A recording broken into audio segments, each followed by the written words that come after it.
কিয়ামতের কঠিন ময়দানে অনেক বন্ধুরা শুধু হাত কামড়াইবে আর আফসোস করবে। আবারও কথাটা রিপিট করছি, কিয়ামতের কঠিন ময়দানে অনেক মানুষ, অনেক বন্ধু এইভাবে হাত কামড়াইবে, নিজের উপর ভৎসনা দিবে, তিরস্কার দিবে আর আফসোস করবে। আফসোস করে করে একটা কথা বলবে, আহারে উকবায় বলবে, আহারে কেন যে মুহাম্মদকে আমি সেদিন বন্ধু বানাইলাম না। যদি মুহাম্মদের সাথে সম্পর্ক ভালো থাকতো, মুহাম্মদের দলে যদি থাকতাম, মুহাম্মদের দলে যদি থাকতাম, মুহাম্মদকে নেতা মানতাম, মুহাম্মদকে আইডল মানতাম, মুহাম্মদকে আদর্শ মানতাম, মুহাম্মদকে ভালোবাসতাম, মুহাম্মদের সাথে সুসম্পর্ক থাকতো, তাহলে আজকে আমার জাহান্নামী হওয়া লাগতো না। কেন আমি উবাইয়ের মতো নালায়েককে বন্ধু বানাইলাম? কেন উবাইয়ের কথা শুনলাম? উবাইকে কেন ভালোবাসলাম? উবাই ইবনে খালফকে কেন আমি মন দিলাম? তার দলে কেন গেলাম? আজকে তার কারণে আমাকে জাহান্নামী হওয়া লাগতেছে। এই কথা বলে নিজের উপর নিজে রাগ করবে। ও দুনিয়ার মানুষরা, আপনারা খেয়াল করে দেখবেন, আমাদের দেশে কোনো মানুষ যদি নিজের উপর বেশি রাগ হয়, তখন মাথার চুল ছিঁড়তে থাকে, ছিঁড়তে থাকে, ছিঁড়তে থাকে। আল্লাহ রাব্বুল আলামিন বলেন, কিয়ামতের কঠিন ময়দানে ওই বন্ধুগুলো হাত কামড়াইবে আর ভৎসনা দিয়ে বলবে, আরে কেন যে ভালো মানুষের সঙ্গে আমি বন্ধুত্ব করলাম না, খারাপ মানুষের দলে কেন গেলাম। আজকের দিনে এই মেসেজটা আপনাদেরকে দিয়ে যাই। আল্লাহর নবী সাল্লাল্লাহু আলাইহি সাল্লাম বলছেন, আলমার উমা মান আহাব্বা, যার সাথে যার মহাব্বত তার সাথে তার কিয়ামত। দুনিয়ার বন্ধুরা কাকে বন্ধু বানাইবেন, কাকে আদর্শ মানবেন, কার সাথে সম্পর্ক রাখবেন? খোদার কসম, আবু জাহেল মার্কা কারো সঙ্গে যদি আপনার সম্পর্ক থাকে, আবু জাহেল যে লাইনে দাঁড়াবে আপনি তার পিছনে দাঁড়াবেন। আর যদি আপনার সুসম্পর্ক একজন হাক্কানি আলেমের সাথে থাকে, একজন সুনাগরিক ভালো মানুষের সাথে থাকে, তার পিছনে দাঁড়াবেন। কারণ কোরআনে কারীম বলছে, ইয়াউমা নাদউ কুল্লু নাসিম বিইমামিহিম, কিয়ামতের দিন প্রত্যেককে তার নেতার সঙ্গে উঠানো হবে। এই কথাটা আমি 3 বার বলছি, ভালো করে শুনবেন। কিয়ামতের দিন প্রত্যেককে তার নেতার সঙ্গে উঠাবে। এবার আপনার নেতাকে, আমার নেতাকে, উনার নেতাকে, আমি এই কথা বিশ্বাস করি, যদি উনি আমার নেতা হয় তাহলে আমার বিশ্বাস উনার পিছনে আমি উঠব। আর যদি একটা মদখোর, জুয়াখোর, ঘুষখোর আমার নেতা হয়, তাহলে ঘুষখোরটার পিছনে আমি উঠব। আপনি কি আশা করেন একটা মদখোর, জুয়াখোর, ঘুষখোর নেতা হলে আপনাকে সে জান্নাতে নিয়ে যাবে? কোশ্চিন কালেও হতে পারে না। কথা বলে ঠিক কিনা? এবার বিশ্বনবী সাল্লাল্লাহু আলাইহি সাল্লাম বলেন, উম্মতেরা, তোমরা যদি শরীরের সবগুলো সাদকা একসাথে আদায় করতে চাও, যদি শরীরের সবগুলো সাদাকা একসাথে আদায় করতে চাও, তাহলে শুধুমাত্র 2 রাকাত নামাজ পড়ো। এই 2 রাকাত নামাজ যদি কোনো ব্যক্তি আদায় করে, তাহলে তার শরীরের উপর যতগুলো সাদকা আল্লাহর পক্ষ থেকে ওয়াজিব হয়, সবগুলো একসাথে আদায় হয়ে যায়। সুবহানাল্লাহ। এবার বলবো আমি কোন সময় 2 রাকাত নামাজ পড়তে হবে। আল্লাহর নবী বলেন, ও দুনিয়ার মানুষেরা খুব ভালো করে শোনো, সূর্য মাথার উপরে ওঠার আগে আগে আমরা যে নামাজটা পড়ি, চাস্তের নামাজ, মুরব্বীরা অনেকে পড়ে, আছে না? নেই? কথা কয় না, আছে না? এই নামাজটা যদি 2 রাকাত কেউ আদায় করে, তার শরীরের উপর যতগুলো সাদকা ওয়াজিব হয়েছে, সবগুলো সাদকা একসাথে আদায় হয়ে যায়। সুবহানাল্লাহ। চিৎকার দিয়ে বলেন সুবহানাল্লাহ। আর জোরে বলেন সুবহানাল্লাহ। সুপ্রিয় ভাইয়েরা আমার, আমি একটা নির্দিষ্ট বিষয়ে আলোচনা করব। সূরা ফুরকান থেকে 2টা আয়াত পড়েছি, সহিহ বুখারী থেকে একটা হাদিস। আলোচনাটা অত্যন্ত তাৎপর্যপূর্ণ। এই আলোচনাটা শুরু করার আগে আমি একটা ছোট্ট ভূমিকা বলি।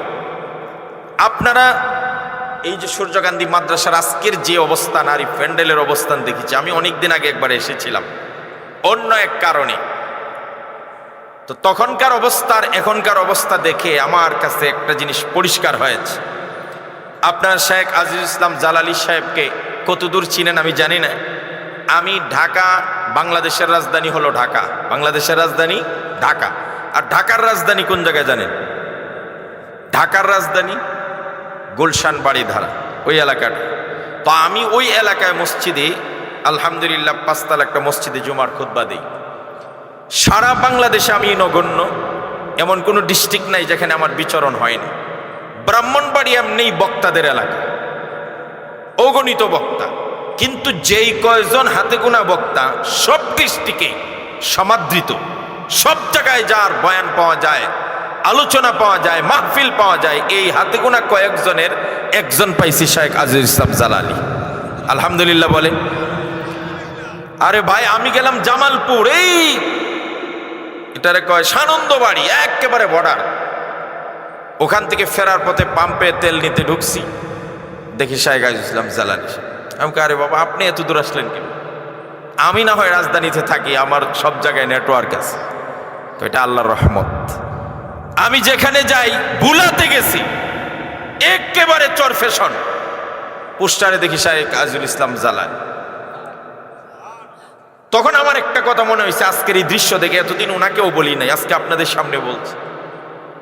একটা প্রবাদ আছে, শরফুল মাকিন বিল মাকান, আবার শরফুল মাকান বিল মাকিন। কোন সময় চেয়ারের কারণে ব্যক্তির দাম বাড়ে, চেয়ারের কারণে ব্যক্তির দাম বাড়ে। যেমন গণভবনে যেই ঢুকে তার দাম বাড়ে, গণভবনের দাম বাড়ে না। বঙ্গভবনে যেই ব্যক্তি ঢুকে তার দাম বাড়ে, সে বাংলাদেশের প্রেসিডেন্ট হয়ে যায়, তার দাম বাড়ে, বঙ্গভবনের দাম বাড়ে না। কথা বলেন ঠিক কি না? আর মিয়া থানার ওসি সাহেবের চেয়ারটাতে যে বসে তার দাম বেড়ে যায়। এটা হলো জায়গার কারণে মানুষের দাম বেড়ে যায়। আবার কোন সময় উল্টাটাও হয়, ব্যক্তির কারণেও জায়গার দাম বেড়ে যায়। কথা বলেন ঠিক কি না? আমাদের বড় হুজুর ছিলেন না, বড় হুজুর যদি আপনার বাড়িতে আসতেন তাহলে কি বড় হুজুরের দাম বাড়তো? কথা বলেন না। আরে আমার বাড়িতে যদি সিরাজুল ইসলাম বড় হুজুর রাহিমাহুল্লাহ তাআলা আসেন তাহলে কি বড় হুজুরের দাম বাড়বে না, আমার বাড়ির দাম বাড়বে? কথা কয় না কেন? সূর্যকান্তি মাদ্রাসায় যদি সাজিদুর রহমান সাহেব হুজুর দায়িত্ব নেন তাহলে কি সাজিদুর রহমান সাহেবের দাম বাড়বে না মাদ্রাসার দাম বাড়বে? তাহলে বোঝা গেল মাঝে মাঝে চেয়ারের কারণে ব্যক্তির দাম বাড়ে, আবার কোন সময় ব্যক্তির কারণেও জায়গার দাম বেড়ে যায়। আজকের এই প্যান্ডেলের দৃশ্য, আজকের এই মাদ্রাসার সুচারু সুন্দর গুছানো দৃশ্য দেখে আমার মন সাক্ষী দিয়েছে, শাইখ আজিজুল ইসলাম জালালির কারণে সূর্যকান্তি মাদ্রাসার অবস্থান পরিবর্তন হয়ে গেছে। কথা বলে ঠিক কিনা?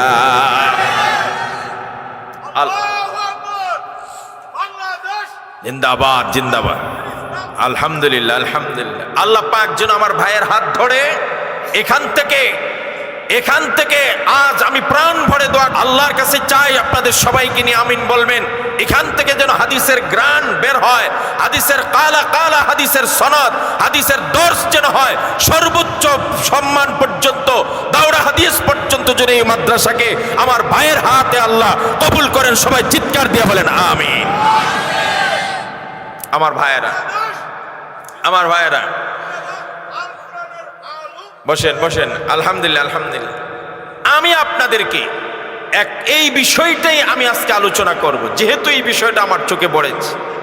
আমরা কার সাথে সম্পর্ক রাখবো, কার কথা শুনবো, কার সাথে চলাফেরা করব। যুবকদের ভাষায় বললে কাকে ফলো করব। আমি মাঝে মাঝে কিছু ভাইয়ের ফেসবুক আইডিতে ঢুকে দেখি সে কাকে কাকে ফলো করছে, এমন আজে বাজে জিনিস ফলো করে রাখছে। আস্তাগফিরুল্লাহ। আপনি ওকে ফলো করবেন কেন? আপনি ফলো করবেন পৃথিবীর সর্বশ্রেষ্ঠ স্কলারকে, আপনি ফলো করবেন বড় একজন মুফাসসিরে কোরআনকে, আপনি ফলো করবেন বড় একজন আলেমে দ্বীনকে, আপনি ফলো করবেন বড় একজন দার্শনিককে। তাহলে আমরা কাকে ফলো করব? আমরা কার কথা শুনবো? আমরা কার সাথে সম্পর্ক রাখবো? আমরা কার সাথে সংযুক্ত হব? এক কথায় যদি বলি, আমরা কাকে বন্ধু বানাবো? এই বিষয়টা হলো আমার আলোচ্য বিষয়। কেন হুজুর এই বিষয়টা বেছে নিলেন? কারণ হলো বন্ধুর কারণে মানুষ, ভালো করে শুনবেন, বন্ধুর কারণে মানুষ ভালো হয়ে যায়, আবার বন্ধু খারাপ হলে মানুষটাও খারাপ হয়ে যায়। বন্ধু যদি মদখোর হয়, ও দুনিয়ার যুবক যুবতীরা, ধীরে ধীরে তোমাকেও মদখোর বানিয়ে ছাড়বে। ওই বন্ধুটা যদি আবার নামাজি হয়ে যায়, ধীরে ধীরে তোমাকেও নামাজি বানিয়ে ফেলবে। আজকের যেই সমস্ত অভিভাবকরা আমার বাবার বয়সী, দাদার বয়সী আসছেন, আমি আপনাদেরকে পায়ে হাত দিয়ে বলি, যদি আপনি চান আপনার সন্তানের হক আদায় করতে, আপনি যদি চান আপনার সন্তানটা সুনাগরিক হোক, আদর্শ মানুষ হোক, আপনি যদি চান আপনার সন্তানটা নেককার হোক, যদি আপনি চান আপনার সন্তানটা আপনার সুনাম যেন সমাজে ছড়িয়ে দেয়, ছেলে হোক মেয়ে হোক, যখন তার উঠতি বয়স হবে তখন থেকে আপনাকে খেয়াল রাখতে হবে, আমার ছেলেটা কার সাথে চলাফেরা করে, আমার মেয়েটা কার সঙ্গে চলাফেরা করে। যদি ওই সময়টা তাকে পাহারাদারি না করতে পারেন, ভালো বন্ধুর হাত না ধরায় দিতে পারেন, খোদার কসম এমন দিন আসবে যেদিন আপনি আফসোস করে মরবেন, মগর তখন আফসোস করলে কোনো কাজ হবে না। ও আমার অভিভাবক বাবারা, আপনারা কিন্তু প্রত্যেকে রাখাল, আল্লাহর নবী বলেছেন, আলা কুল্লুকুম রাইন ওয়া কুল্লুকুম মাসউলুন আন রাইয়াতিহি। এই পৃথিবীতে প্রত্যেকটা মানুষকে আল্লাহ রাখালির দায়িত্ব দিয়েছেন, আর প্রত্যেকের রাখালির দায়িত্ব সম্পর্কে আপনি প্রশ্ন সম্মুখীন হবেন। দুনিয়ার মানুষেরা ও আমার অভিভাবকরা, বন্ধু নির্বাচনে আপনারা ভুল করবেন না। ভুল করলে দুনিয়াও নষ্ট, আখিরাতও ধ্বংস। কথা বলেন ঠিক কিনা? আপনারা কিন্তু আপনার সন্তানের দায়িত্বশীল। কিয়ামতের কঠিন ময়দানে অনেক সন্তানকে আল্লাহ বলবে তুমি জাহান্নামে যাও। তখন ওই সন্তান দাঁড়িয়ে আল্লাহর কাছে একটা আবেদন করবে। এই আবেদনটা ভালো করে শুনেন। সন্তান সেদিন বাবার বিরুদ্ধে, মার বিরুদ্ধে একটা কথা বলবে, ওয়াকালু রাব্বানা ইন্না আতা'না সাদাতানা ওয়া কুবারানা ফাআদাল্লুনাস সাবিলা ربنا آتهم ضعفين من العذاب والعنهم لعنا كبيرا الله أكبر। কিয়ামতের কঠিন ময়দানে অনেক সন্তানকে আল্লাহ বলবেন তোর আমলের কারণে তুমি জাহান্নামে চলে যাও। সেদিন সন্তান দাঁড়িয়ে বলবে, আল্লাহ আমি জাহান্নামে যাব, তবে আমার কোনো আপত্তি নাই, আমার শুধু একটা আবেদন আপনি পুরা করে দেন। বলে কি আবেদন? রব্বুল আলামিন, আমার মা বাবার কথা মতো আমি সব সময় চলতাম। মা বলছে উঠতে আমি উঠেছি, মা বলতে বসতে আমি বসে গেছি, মা বলছে তোমাকে যে করে হোক ডাক্তার হতে হবে, আমি ডাক্তার হয়েছি কষ্ট করে। মা বলছে তোমাকে ইঞ্জিনিয়ার হতে হবে, আমি ইঞ্জিনিয়ার হয়েছি। বাবা বলছে তোমাকে পিএইচডি লাভ করতে হবে, আমি পিএইচডি লাভ করেছি। সর্বোচ্চ শিক্ষা লাভ করে আমি বড় চাকরি করেছি। কিন্তু যেই মা বাবার কথায় দুনিয়ার সব কষ্ট সহ্য করে অনেক কিছু অর্জন করলাম, ভুলে ওই মা বাবা আমাকে একদিনও নামাজের কথা বলে নাই, একদিনও আমাকে পরকালের কথা বলে নাই, জাহান্নাম থেকে বাঁচার জন্য সতর্ক করে নাই। আজকে যেই মা বাবার কারণে আমি জাহান্নামী হলাম, আমি চাই ওই মা বাবাকে ডাবল শাস্তি দেন, লানত দেন, অভিশাপ দেন, আর ওই মা বাবার বুকের উপর পা দিয়ে আমি জাহান্নামে যেতে চাই। চিৎকার দিয়ে নাউজুবিল্লাহ বলেন। মা বাবার দায়িত্ব আছে না নাই? সন্তান কার সঙ্গে চলে, কোথায় যায়, কি করে, এভরি টাইম আপনাকে সেটা ফলো করতে হবে, দেখতে হবে। আর না হলে আপনি আল্লাহর কাছে জবাবদিহি করতে হবে। আমি আমার যুবকদের পায়ে হাত দিয়া বলি, যুবকরা তুমি রাজনীতির কোন দল করে আমি জানি না। যুবকরা তুমি পেশাগতভাবে তুমি কোন পেশায় জড়িত এটাও আমি জানতে চাই না। যুবক তোমার বংশ কি আমি সেটাও জানতে চাই না। যুবক তোমার শিক্ষা প্রতিষ্ঠান কোনটা সেটাও আমি জানতে চাই না। ও যুবক, ও যুবতীরা, তুমি কোন বংশের মেয়ে, কার মেয়ে, কোথায় থাকো, কি করে আমি জানতে চাই না। আমি শুধু একটুকু বলবো, কার সঙ্গে তুমি সঙ্গ দিচ্ছ, কাকে বন্ধু বানাচ্ছ, একটু কেয়ারফুল হও। আর না হলে বন্ধু তোমার দুনিয়াও ডুবাবে, পরকালও নষ্ট করবে। কথা বলেন ঠিক কিনা? কারণ বিশ্বনবী সাল্লাল্লাহু আলাইহি সাল্লাম বলেছেন, আল মারউ আলা দীন খালিলি, একজন মানুষ তার বন্ধুর সব ধর্মকর্ম গ্রহণ করে, বন্ধুর স্বভাব গ্রহণ করে, বন্ধুর ধর্ম অনুযায়ী সে চলে। ফালয়ানজুর আহাদুকুম আম্মা ইউখালিল, সুতরাং প্রত্যেকেই যেন খেয়াল করে কার সঙ্গে সে বন্ধুত্ব করলো। ও দুনিয়ার মানুষ বন্ধুর কারণে শুধু বেনমাজি হয়, এইটুকুই যদি হতো তাহলে মনকে মানা যাইত। বন্ধুর কারণে মানুষ বিধর্মী হইয়া চিরস্থায়ী জাহান্নামী পর্যন্ত হয়ে যায়। কথা বলেন ঠিক কিনা? আরবের ছোট্ট একটা ঘটনা বলি, ছোট্ট ঘটনা, ভালো করে খেয়াল করে শুনবেন। বিষয়টাকে যতটা ফুটিয়ে তোলা যায় আমি চেষ্টা করব। আরবের আবু জাহেলদের পর্যায়ে, উবাই ইবনে খালফের পর্যায়ে, উমাইয়া ইবনে খালফের মতো বড় একজন সম্ভ্রান্ত মানুষের নাম হলো উকবা ইবনে আবি মুআইয়িদ। উকবা ইবনে আবি মুআইয়িদ ধরেন বাংলাদেশের শ্রেষ্ঠ বংশের একজন সন্তান। সেই উকবা ইবনে আবি মুআইয়িদ একদিন তার বাড়িতে খানার ব্যবস্থা করছে, যে আরবের মক্কার ভালো ভালো সম্ভ্রান্ত মর্যাদাশীল মানুষদেরকে দাওয়াত করে খাওয়াবে। বেশ ভালো কথা। উকবা ইবনে আবি মুআইয়িদ বেঈমান, কাফের, আবার সম্ভ্রান্ত, আবু জাহেলের মতো, উবাইয়ার মতো। তো বাড়িতে যখন খানার অ্যারেঞ্জ করেছে, তখন কাকে কাকে দাওয়াত দেওয়া যায় আপনারা বুঝে থাকলে বলুন তো। আরবের যদি 10 জন নয় 5 জন সম্ভ্রান্ত মর্যাদাশীল সম্মানী ব্যক্তিকে দাওয়াত দিতে হয়, তাহলে এই 5 জনের ভিতরে আমার নবী আছে না নাই? কথা বলেন না, আছে না নাই? যদি 3 জনকে দাওয়াত দিতে হয়, আমার নবী আছে না নাই? যদি 2 জন মর্যাদাশীল মানুষকে দাওয়াত দিতে হয়, তাহলে আমার নবী আছে না নাই? যদি মক্কার একজন মানুষকেও সে ইনভাইট করতে হয়, তাহলে আমার নবীকে বাদ দিয়ে অন্য কেউ তার সমমর্যাদা হতে পারে?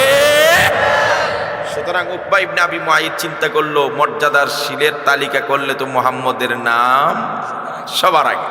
এই এই উদ্দেশ্য নিয়ে মুহাম্মদ সাল্লাল্লাহু আলাইহি ওয়াসাল্লামের দরবারে গেছে, দাওয়াত দিবে তার বাড়িতে, অথচ সে কাফের বেঈমান। গিয়ে বলল, মুহাম্মদ তোমার দলে তো আমি নাই, তোমার দলে আমি নাই, তারপরে তোমাকে মানতে বাধ্য যে তুমি সম্ভ্রান্ত মর্যাদাশীল। রাসূলুল্লাহ বলেন, আমি সবচাইতে উত্তম দেশে জন্মগ্রহণ করেছি, সবচেয়ে উত্তম বংশ, উত্তম গোত্র আমি জন্মগ্রহণ করেছি, আমি আরবের সবচাইতে মর্যাদাশীল বংশে জন্মগ্রহণ করেছি। সুবহানাল্লাহ। তারপরে তোমাকে দাওয়াত দিত, আমার বাড়িতে কালকে আমাদের বাড়িতে দাওয়াত, তুমি দাওয়াত গ্রহণ করো। এখন মুহাম্মদ সাল্লাল্লাহু আলাইহি ওয়াসাল্লাম কাফেরের বাড়ির খানার দাওয়াত গ্রহণ করবেন না করবেন না? এই মাসআলায় গিয়ে আমাদের অনেকের ইমাম সাহেবদের একটা মাসআলা হল হয়ে যায়। অনেক ইমাম সাহেবকে যারা দাওয়াত দেন, সবসময় খালি নামাজিরাই দাওয়াত দেয় না বেনামাজিরাও দেয়? সবাই বলেন, বেনামাজিরাও দেয়। এখন বেনামাজির গড়ের দাওয়াত ইমাম সাহেব কি রাখতে পারবে না পারবে না? মাসআলা গুড। বেনামাজির ঘরের দাওয়াত ইমাম সাহেব রাখতে পারবে কি পারবে না? ইমাম সাহেবদের জন্য একটু সহজ করে দিব আজকে। সুবহানাল্লাহ বলে, আপনাদেরও জানা দরকার। এই মাসআলা জানার আগে আমরা ওই মাসআলা জানলে এটা হল হয়ে যাবে। নবীজি কাফের বেঈমান উকবা ইবনে আবি মুআইয়িতের দাওয়াত রাখছেন না রাখছেন না? যদি নবীজি রেখে থাকেন তাহলে ইমাম সাহেব রাখতে পারবে, আর যদি নবীজি না রেখে থাকেন তাহলে ইমাম সাহেব বেনামাজির ঘরে দাওয়াত রাখতে পারবে। এবার বিশ্বনবী সাল্লাল্লাহু আলাইহি ওয়াসাল্লামকে যখন ইনভাইট করলেন উকবা ইবনে আবি মুআইয়িত, মুহাম্মদ আমার ঘরে আগামীকাল তোমার দাওয়াত। নবীজি সাল্লাল্লাহু আলাইহি ওয়াসাল্লাম চিন্তা করলেন দাওয়াতটা রেখেই দেই। সুবহানাল্লাহ কয় না? আমার নবীজি উকবা ইবনে আবি মুআইয়িত নামক কাফেরের ঘরের দাওয়াত অ্যাকসেপ্ট করেছেন, গ্রহণ করেছেন। সুবহানাল্লাহ। এবার আপনারা মাসআলা দেন, ইমাম সাহেব বেনামাজির ঘরে দাওয়াত রাখতে পারবে? কথা বলে না? আরে নবীজি বেঈমানের ঘরে দাওয়াত রাখছেন, তো ইমাম সাহেব বেনামাজির ঘরে দাওয়াত রাখতে পারবেন না? পারবেন। আল্লাহ রহম করুক, বলেন আমিন। সহজ হয়েছে তো? আচ্ছা, এবার বিশ্বনবী সাল্লাল্লাহু আলাইহি ওয়াসাল্লাম দাওয়াত রাখার পরে পরের দিন যথাসময়ে নবীজি উকবার বাড়িতে হাজির হয়ে গেলেন। যখন নবী করিম সাল্লাল্লাহু আলাইহি ওয়াসাল্লাম উকবার বাড়িতে গেলেন, নবীজির সামনে খানা পেশ করলেন, প্রেজেন্ট করলেন। আল্লাহর নবী সাল্লাল্লাহু আলাইহি ওয়াসাল্লাম এবার খানা খাইলেন না খাইলেন না? আরে দাওয়াত রাখা এক কথা, আর খানা খাওয়া আরেক কথা। মাসালা 2 নম্বরটা আসছে।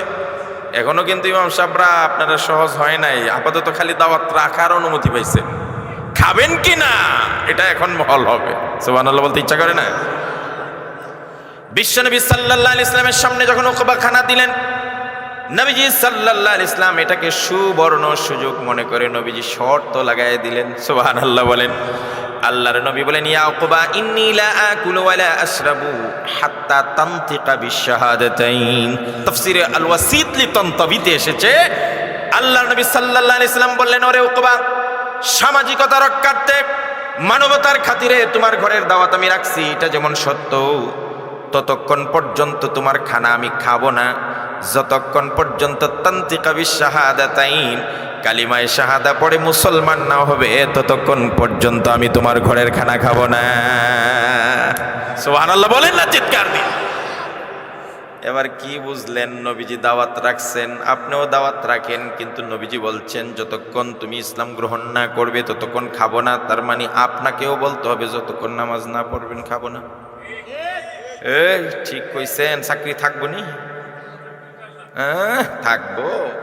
দেখেন কোন বেনামাজির এই কথা বইলা বলে তুমি যতক্ষণ খানা না খাইবা ততক্ষণ নামাজ না পড়বা ততক্ষণ খাবো না, পরের দিনই আন্দোলন শুরু হয়ে যাবে ইমাম সাহেব। তো আমরা এটা বুঝের বেশ কম। ইমাম সাহেব কিন্তু নিজের স্বার্থের জন্য এই কথাটা বলবে না, বলে আপনাকে জাহান্নাম থেকে বাঁচানোর জন্য। কারণ আপনি বেনামাজি হয়ে যতদিন থাকবেন ততদিন জাহান্নাম লাজেম। আপনাকে জাহান্নাম থেকে বাঁচানোর জন্য এই কথাটা বলবে। এত শক্ত কথা যদি ইমাম সাহেব হুজুর আপনি নাও বলতে পারেন, তবে আমি অনুরোধ করব, নবীজির মতো এত শক্ত করে বলার আপনার যত হিম্মত নাই, তো আপনি একটু নরমাল করে হিকমতের সাথে বলেন, যতটা মায়ার সাথে বলতে পারবেন তাও বলেন। আপনি তার পিঠ হাতিয়ে বলেন যে ভাই আমাকে মহব্বত করে আপনি দাওয়াত দিছেন, খানা খাওয়াচ্ছেন, হাদিয়াও দিবেন, তো আপনার কাছে আমার একটা বিনীত অনুরোধ, কিয়ামতের দিন যেন আমি আর আপনি একসাথে জান্নাতে যেতে পারি, আজকের থেকে দয়া করে নামাজটা ছাড়বেন না। এভাবে অনুরোধ করে তো বলতে পারবেন। কথা বলেন না কেন আপনারা? আপনাকে দরকার নাই আপনি এত কঠিন ভাবে বলার, যতক্ষণ নামাজটা পড়বে তোর করে খাবো না, এইভাবে বলার দরকার নাই। আপনি তাকে পিঠ হাতিয়া মাথা হাতিয়া বলেন, ভাই মহব্বতের খাতিরে একটা কথা বলি, আপনি আমার অনেক মহব্বতের, দয়া করে আজকের থেকে নামাজটা ধরবেন ভাই, নামাজ পড়েন, নামাজ না পড়লে নাজাত নাই। এইভাবে অন্তত যদি না বলেন তাহলে কিয়ামতের দিন আল্লাহর আদালতে প্রত্যেকে ধরা খেয়ে যাবে। আলেমরা কথা কানতে কিনা, অনেক আলেমরা ধরা খেয়ে যাবে। সারা জীবন মানুষের ঘরে দাওয়াত খাইছ, সারা জীবন প্যাকেটে হাদিয়া গ্রহণ করেছ, কোনোদিন সুদের বিরুদ্ধে কথা বলো নাই, ঘুষের বিরুদ্ধে বলো নাই, মদের বিরুদ্ধে বলো নাই, টেন্ডারবাজি আর চিন্তায় সাদাবাজির বিরুদ্ধে কথা বলো নাই, অসত্যের বিরুদ্ধে কথা বলো নাই, বেঈমান নাস্তিকদের বিরুদ্ধে কথা বলো নাই, কোনো বেদাতের বিরুদ্ধে কথা বলো নাই, কুসংস্কার গান বাজনার বিরুদ্ধে কথা বলো নাই। শুধু মানুষের পকেট থেকে টাকা কিভাবে তোমার পকেটে আসবে আর বাড়ি বাড়ি গিয়ে হাদিয়া খাবে, এই ফিকির নিয়ে যারা চলেছেন, কিয়ামতের দিনে একজন আল্লাহর আদালত থেকে ছাড় পাবেন না। কথা বলে ঠিক কিনা? আমরা মনে করি এলাকার সবচেয়ে বড় হুজুর কে জানেন? আমাদের ধারণা যেই হুজুর মসজিদে নামাজটা পড়াইয়া ডানেও তাকায় না, বামেও তাকায় না, সোজা নিচের দিকে তাকাইয়া ঘরে চলে যায়, আবার আজান পড়লে ঘর থেকে বের হয়ে মসজিদ, দাওয়াত দিলে নিজ দিকে তাকাইয়া দাওয়াতটা খায়, খেয়ে আবার ঘরে চলে যায়, আর না বাজার হাটে না রাস্তাঘাটে, কোথায় নাই হুজুর। এত সলিড হুজুর, এত ভালো হুজুর, কাঁচা আইলেও পারা দেয় না, আছে না নাই? ডানেও তাকায় না, বামেও তাকায় না, উনি বড় হুজুর? কথা কয় না কা? এই উনি বড় হুজুর? যদি আপনার দৃষ্টিকোণ থেকে উনি বড় হুজুর হতেন তাহলে আজকে এইখান পর্যন্ত ইসলাম আসতো না। নবীজি যদি সেদিন চোখ বুজে সহ্য করতেন, ডানে শিরিক হচ্ছে, বামে বিদআত হচ্ছে, মদের আড্ডাখানা হচ্ছে, তাওহীদের উপর আঘাত হচ্ছে, ইসলামের 12টা বাজাচ্ছে, রাসূলুল্লাহ যদি লাত মানাত উজ্জার বিরুদ্ধে কথা না বলতেন, মুআজ্জু হাউজিং এর বিরুদ্ধে কথা না বলতেন, ইসলামের পক্ষে আহ্বান না করতেন, আজকে এখানে ইসলাম আসতো না। সুতরাং উনি বড় হুজুর নয়। যে ব্যক্তি হক কথা বলে তাকে নিজেকে বিরত রাখে, সত্য কথা বলে না, আল্লাহর নবী বলছেন সে বড় হুজুর নয়। আস-সাকিতু আনিল হাক্কি শাইতানুন আখরাজ। যেই ব্যক্তি হক কথা বলা থেকে নিজের মুখকে বন্ধ রাখে, ডানেও তাকায় না, বামেও তাকায় না, আল্লাহর নবী তাকে বুবা শয়তান বলেছেন। কথা বলে ঠিক কিনা? সুতরাং আমাদের কিছু দায়িত্ব আছে না নেই? এটা আপনি বললেও আমাকে বলতে হবে, না বললেও বলতে হবে, জোর করলেও বলতে হবে, ফোর্স করলেও বলতে হবে, বাধা দিলেও বলতে হবে। খোদার কসম, এই জমিনে যেদিন একদিন একজন আলেমও যদি বেঁচে থাকে, আল্লাহর কসম, যেইভাবেই হোক, যেই সরকারি আসুক, যত বড় শক্তিশালী আর জালিম হোক, যে কোনো ভাবে ডাইরেক্ট না বলতে পারলেও ইনডাইরেক্ট কৌশলে আমরা আমাদের কথা বলেই যাব। কথা বলে ঠিক কিনা? আমরা যে বলতে পারি এটা আপনাদের প্রমাণ হয়নি? অনেক জালিমরা দেখছি, জালিমের সময় সবার মুখ বন্ধ, কিন্তু আলেমদের মুখ। কথা বলেন। আমাদেরকে আল্লাহ হিকমত দান করেছেন, আলহামদুলিল্লাহ বলে। ওয়া মান ইউতাল হিকমা ফাকাদ উতিয়া খায়রান কাসীরা। হিকমত একটা প্রজ্ঞার নাম, একটা বিচক্ষণতার নাম, একটা ইলমের নাম। এটা আল্লাহ যাকে দান করে তাকে অনেক কল্যাণ দান করে। সুবহানাল্লাহ বলে। আমি মাঝখানে একটা ছোট গল্প ঢুকাই দিই। আমাকে আজিজুল ইসলাম জালালি সাহেব বলেছেন আপনি প্রাণ ভরে 2 ঘন্টা আলোচনা করেন। আমি কি ভাই এত সময়? এখন তো দেখতেছি আরো 2 ঘন্টা লাগবে আমার। 2 ঘন্টা নয়, আপনারা যেভাবে শুনছেন আরো 2 ঘন্টা লাগবে। থাকবেন ইনশাআল্লাহ? চিৎকার দিয়ে করেন না ইনশাআল্লাহ বলেন। হাজ্জাজ বিন ইউসুফ নাম শুনছেন না? একজন মুসলিম শাসক, তবে বাট ভেরি ডেঞ্জারাস জালিম। বাপ রে বাপ, এত বড় জালিম, তার মতের বিরুদ্ধে, তার মতের ভিন্ন মত কেউ পোষণ করলেই তাকে কট, হয় আয়না করে, না হয় ফাঁসিতে, না হয় গুম, না হয় হত্যা, না হয় জেল জুলুম। এই হাজ্জাজ বিন ইউসুফের কথা। কার কথা কইতেছে? কথা কয় না। কার কথা কইতেছে? হাজ্জাজ। তবে সে একটা ভালো কাজ করছে। ভালো কাজটা কি জানেন? কোরআন শরীফের মধ্যে জের জবর পেশ হরকত লাগাইছে। কি লাগাইছে? যদি হেতিয়ে হরকত না লাগাইতো আর হরকত ছাড়া কোরআন শরীফে এখনো থাকতো তো পাবলিক দূরের কথা, আমাদের কি পাবলিক দূরের কথা, অনেক মৌলবীর পায়জামা গরম হয়ে যেত কোরআন শরীফ পড়তে। কারণ কমপ্লিটলি ব্যাকরণ আর্টিকেল না জানলে, নাহু সরফ কমপ্লিট না জানলে একটা পৃষ্ঠা পড়ার ক্ষমতা থাকতো। কথা কয় না কার? এটার প্রমাণ তো অনেক বড় বড় বক্তা দেখছি, হাদিস পড়তে আসে, একটা হাদিসের মধ্যে 14টা ভুল করে। কারণ তার গ্রামার আর্টিকেল দুর্বল, না হুসরফ পড়ে নাই। তো হাজ্জাজ বিন ইউসুফ এই কাজটা করে গেছে, জের জবর পেশ লাগানোর কারণে আলেমরা তো বটেই, সাধারণ পাবলিকও এখন কোরআন শরীফ পড়তে পারে। সুবহানাল্লাহ বলে, তাহলে ভালো কাজ করছে না? কিন্তু সেই ইতিহাসে একজন জালিম। তাহলে বোঝা গেল জালিমরাও মাঝে মাঝে দুই একটা ভালো কাজ করতেও, আরে আমার উদ্দেশ্য বুঝেন নাই, জালিমরাও মাঝে মাঝে দুই একটা ভালো কাজ করতেই পারে, এই জন্য সে ভালো মানুষ হয়ে যায় না।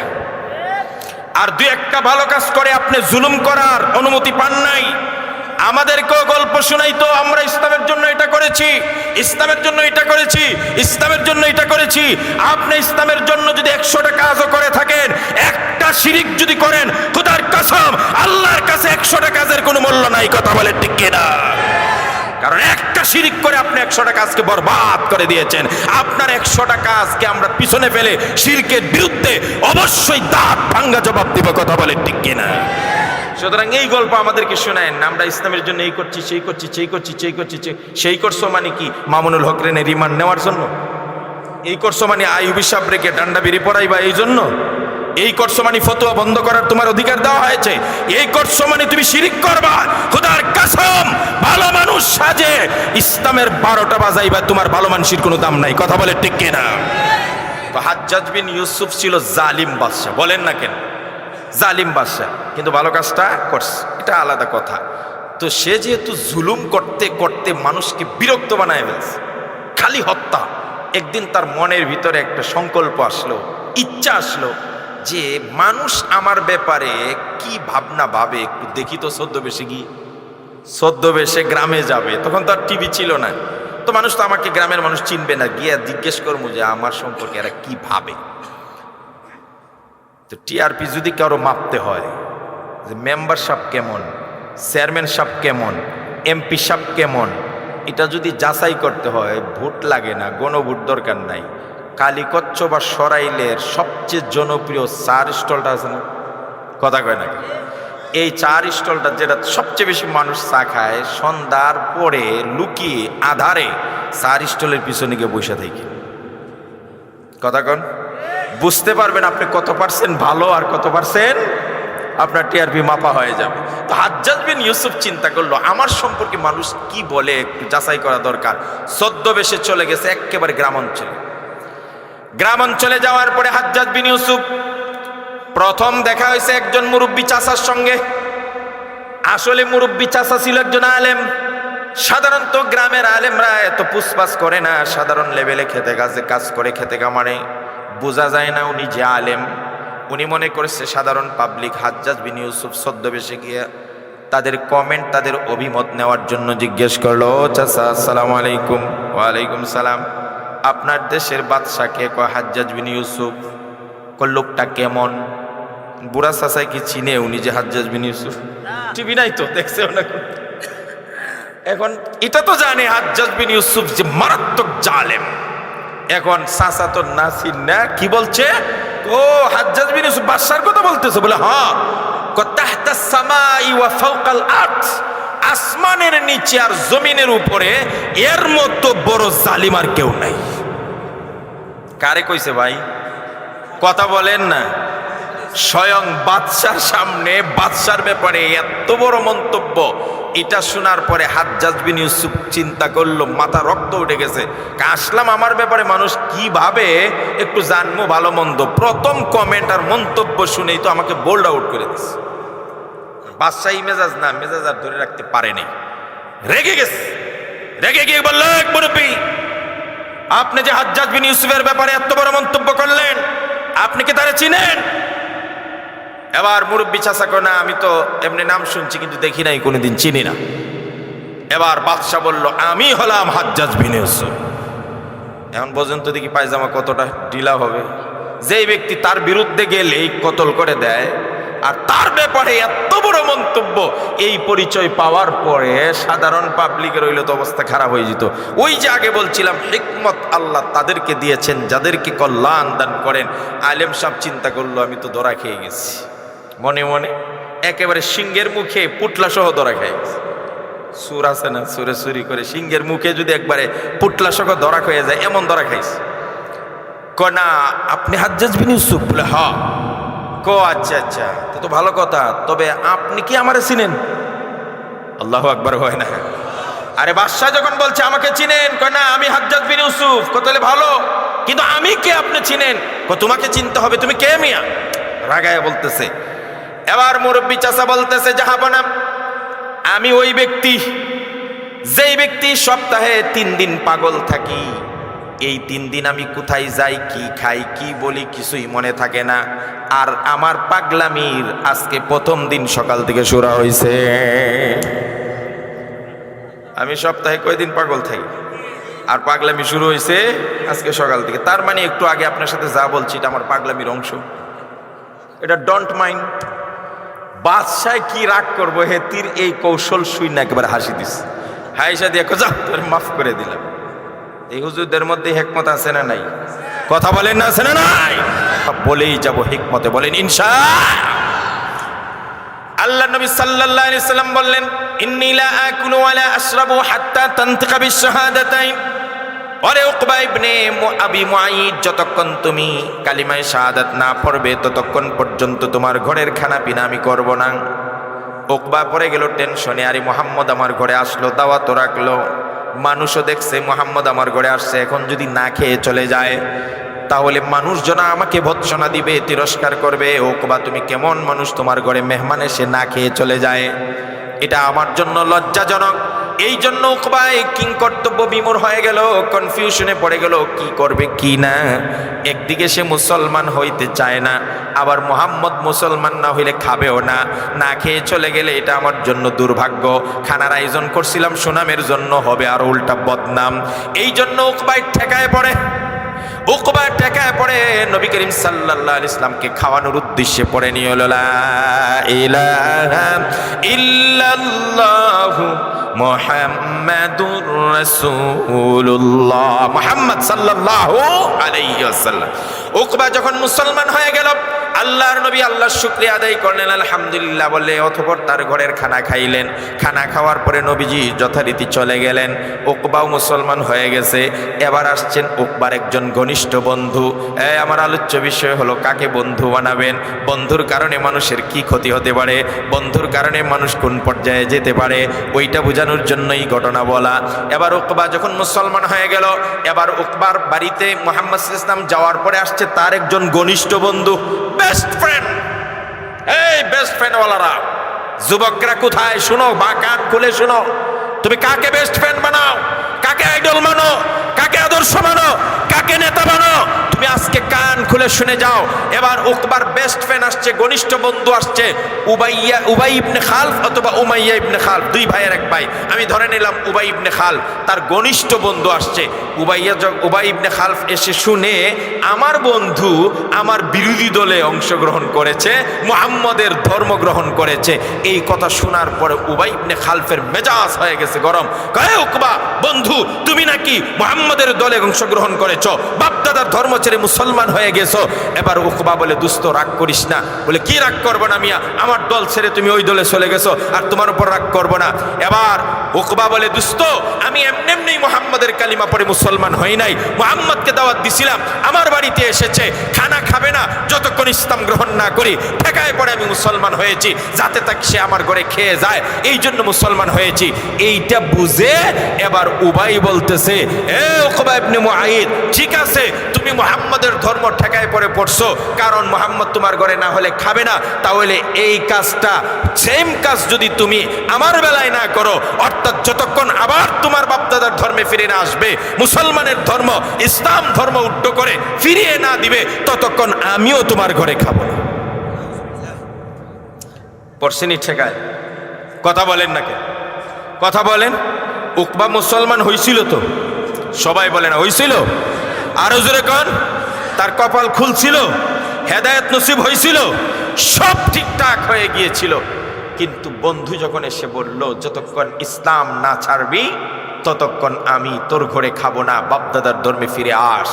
এবার উকবা আবার সেই বন্ধুর কথা রাখতে গিয়ে, বন্ধুর আবদার মিটাইতে গিয়ে, বন্ধুকে কাছে রাখতে গিয়ে উকবা মুহাম্মাদের ধর্ম ছেড়ে, ইসলাম ছেড়ে মুরতাদ হয়ে আবার কাফের বেঈমান মুশরিক হয়ে তার বাপদাদার ধর্মে চলে যায়। চিৎকার দিয়া নাউজুবিল্লাহ বলে।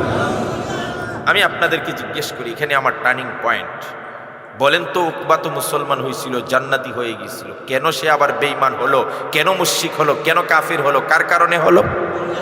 সবাই বলেন, সবাই বলেন, বন্ধুর কারণে। এই ঘটনা যখন ঘটছে তখন আল্লাহ কোরআনে কারীমের সূরা ফুরকানের কয়েকটা আয়াত নাজিল করে দিয়েছেন। আল্লাহ কি বলেন? আল্লাহ রাব্বুল আলামিন তখন জানিয়ে দিলেন, وَيَوْمَ يَعَضُّ الظَّالِمُ عَلَى يَدَيْهِ يَقُولُ يَا لَيْتَنِي اتَّخَذْتُ مَعَ الرَّسُولِ سَبِيلًا يَا وَيْلَتَى لَيْتَنِي لَمْ أَتَّخِذْ فُلَانًا خَلِيلًا। আল্লাহ রাব্বুল আলামিন বলেন, ইয়া রাসূলুল্লাহ, ইয়া হাবিবাল্লাহ, পৃথিবীতে যত বন্ধু আছে তাদেরকে একটা মেসেজ আমার পক্ষ থেকে জানায় দেন। পৃথিবীতে যত বন্ধু আছে সবাইকে একটা বার্তা জানায় দেন। কিয়ামতের কঠিন ময়দানে অনেক বন্ধুরা শুধু হাত কামড়াইবে আর আফসোস করবে।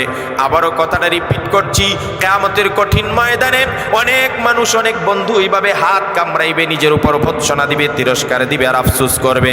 আফসোস করে করে একটা কথা বলবে, আহারে, উকবায় বলবে, আহারে, কেন যে মুহাম্মদকে আমি সেদিন বন্ধু বানাইলাম না।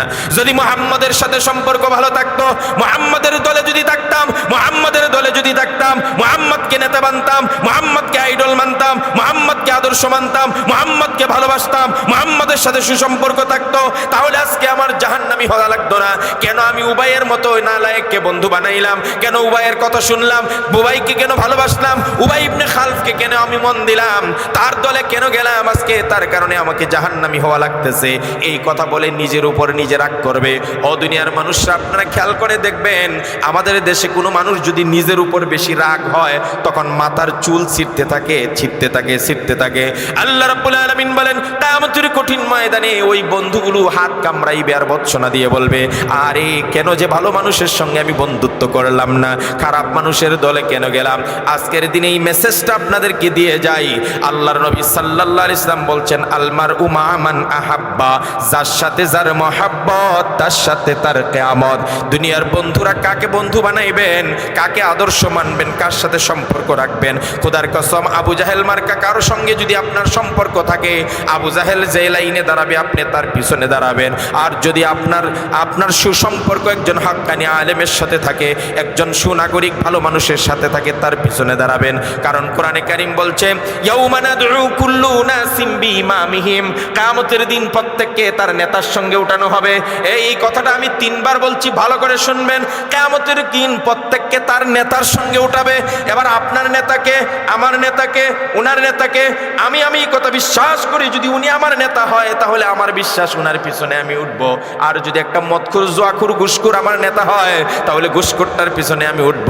আপনি কি আশা করেন একটা মদখোর, জুয়াখোর, ঘুষখোর নেতা হলে আপনাকে সে জান্নাতে নিয়ে যাবে? কোশ্চিনকালেও হতে পারে না। কথা বলে ঠিক কিনা? গেল বন্ধুর সাবজেক্ট। আমি আরেকটা ইস্যু ধরব। 2 নম্বর, বন্ধুর কথা মানুষ শুনে। 2 নম্বর হলো, এই পৃথিবীতে কিছু মানুষ আছে যারা পিশাবের কথা খুব শুনে। কথা কয় ঠিক কিনা? পিশাব যদি বলে উঠ তাহলে উঠে, পিশাব যদি বলে বস বসে, পিশাব যদি বলে গরু দে গরু দেয়, পিশাব বলে উঠ দে উঠ দে, ছাগল দাও ছাগল দেয়, পিশাব যা বলে তাই বলে। আমি যদি 10 জনে মিলে চিৎকার করি তাকে কাজ হবে না, আমার পিশাব বলছে এটা বলছি এটাই। আছে না কিছু মানুষ? তা আমি না করি না, বন্ধু বানাই তো আমার নিষেধ নাই, পিশাব ধরতেও নিষেধ নাই। এখানে আমি 2টা কথা বলে রাখি, পিশাব আপনারা ধরবেন না ধরবেন না, পিশাবের কাছে মুরিদ হবেন না হবেন না, হইলে পরে কোন শর্তে হওয়া যাবে, কি কি শর্ত লাগবে। 1 নম্বর কথা হলো, যাদের ধারণা আছে এমন যে পিশাবের হাত দিলে পিশাবে আমাকে সব পার করে নিয়ে যাবে, এমন ধারণা আছে না অনেকের? কথা বলে অনেক পিশাবরা কিন্তু বলে দেয় যে আমার কাছে মুরিদ হলে আমি নিজ দায়িত্বে সব পার করে দেব। খোদার কসম, এর চেয়ে বড় বাটপার সিটার আর 2 নম্বর কেউ হতে পারে? মিয়া, তুমি পার করে নিয়ে যাইবা না? হ্যাঁ, সিলেটে এক পিশাব গেছে ঢাকার থেকে, আমার ওস্তাদে বয়ান করছে। পিশাবে গিয়া কইতেছে, আমার হাতে মুরিদ হইলে পুল সিরাতের পুল পার করার দায়িত্ব আমার। নাউজুবিল্লাহ বলেন না। এবার সিলেটের মানুষ তো খুব পাকনা, ইসলাম প্রিয়, এক মুরব্বি করাক, তাইলে আমি যাই। হ্যাঁ গেছে পড়ে ওনারও একই কথা বলছে। আচ্ছা বলে দেখি কি করে, তারে ধরা লাগবে তো, ধরতে হইলে ছাই দিয়ে ধরতে হবে যাতে না পিছলাইতে পারে, কথা কোন ঠিক কিনা? এমনি এমনি ধরে লাভ নেই। এখন কিছুদিন কয়েকজন মুরিদান যখন হইছে তখন সে বলতেছে আমার একটা খানকা লাগবে, একটা জায়গা দরকার, খানকা বানাবো। তখন ওই মুরিদ যে অবজারভেশন করতে গেছিল সে বললো হুজুর আমার একটা জায়গা আছে, যদি পছন্দ হয় আপনি আপনার খানকা করার জন্য দিয়ে দিন। আচ্ছা তাহলে চলেন, শহরের বাইরে যেতে হবে, শহরের ভিতরে তো নাই। কাছে ঠিক আছে অসুবিধা নেই। এখন শহরের বাইরে গেছে গিয়ে আরেকটু সামনে চলেন, ওই যে খালটা দেখা যায় খালটার ওই পারে, তো খাল পর্যন্ত গেছে, খালের ওই পারে আমার জায়গাটা। তাহলে খাল পার হবো কেমন? কই যে বাঁশের সাঁকু দেওয়া আছে, বাঁশের ব্রিজ, বাঁশের সাঁকু। আচ্ছা আচ্ছা। এখন কই আমি তো কোনোদিন সাঁকু পার হইনি, শহরের মানুষ এসি রুমে থাকছি, বুড়ি বানাইছি খাইয়া, কথা কন ঠিক না? কই এটা তো ব্যাপার না, কোন না আমি কোনোদিন এটা পার হই না, আমি পার হইতাম। আমি পার হইয়া দেখাই। এখন গৃহস্থ মানুষ সে তো ডেইলি 20 বার পার হয়, এক দৌড়ে পার হয়ে গেছে। কইছে দেখেন আমি পার হয়ে গেছি। না রে বাবা আমি তারপরও পার হইতাম। আসেন না সাহস, সমস্যা নেই, পড়বেন না, এগুলা সিস্টেম এটা। তো অনেক বুঝানোর পরে পিসাব রাজি হয়েছে। এখন বাঁশের পুলের মধ্যে উঠছে। কি মনে করেন কারো যদি কোনোদিন অভ্যাস না থাকে, হ্যাঁ এত সহজ? আরো বিচারা হইল এসি রুমের খাইয়া পাঙ্গাস মাছ। এখন সে কোনো রকম গিয়ে উঠছে, কিছুক্ষণ যাওয়ার পরে কি শুরু হয়ে গেছে? কাপা কাপি শুরু হয়ে গেছে। যখন কারো কাপা কাপি শুরু হয়ে যায় এই কাপন কিন্তু সহজে, কথা কয় না, বন্ধ হয়ে যায় না। যত আগায় কাঁপুনি কমে না বাড়ে, আরো জোরে কোন কমে না বাড়ে। এখন তো না পিছিয়ে আসতে পারে না সামনে যাইতে পারে, আর মুড়িদে খালি সাহস দেয়, এই তো আইসা পড়ছেন আইসা পড়ছেন আইসা পড়ছেন। এই করতে করতে ঠিক মাঝখানে যখন নিচে পিসাবের চূড়ান্ত কাঁপুনি শুরু হয়ে গেছে, এক পর্যায়ে কাঁপতে কাঁপতে নিচে, যেই মাত্র নিচে পড়ে গেছে মুড়ি দৌড়ায়া লাভ দিয়ে পানিতে পড়ে গাড়ের দইরা এক একটা সুবনি দেয়ার ওটায় পাট পার গোতাকার 30,000 বছরের রাস্তা, 10,000 উঠতে হবে, 10,000 বছর সমতল, 10,000 বছর নিচে নামতে হবে তীরে, তারপরে আপনার ব্লেডের চাই তীক্ষ্ণ একটা ব্রিজ। এই ব্রিজ তুমি আমাকে পার করে নিয়ে যাইবা, নিজ দায়িত্বে পার করে দিবাই। আর মাত্র 10-20 হাত বাঁশের সাথে সেকো পার হইতে পারো না, তোমার মতো ভণ্ডের সুবাইয়া আমি উচিত শিক্ষা দিয়ে দিলাম। সুতরাং যদি এই পৃথিবীতে কোনো পিসাব এই কথা বলে যে আমি পার করে নিয়ে যাবো কিয়ামতের মাঠ, এরে জিজ্ঞেস করবেন তোমার কোন ভাবে পার করবে? কথা কেন আমারে কেউ পার করবে? আমি জানি আমি জান্নাতি জান্নাতি। আরে আমি আমার কথা কেন?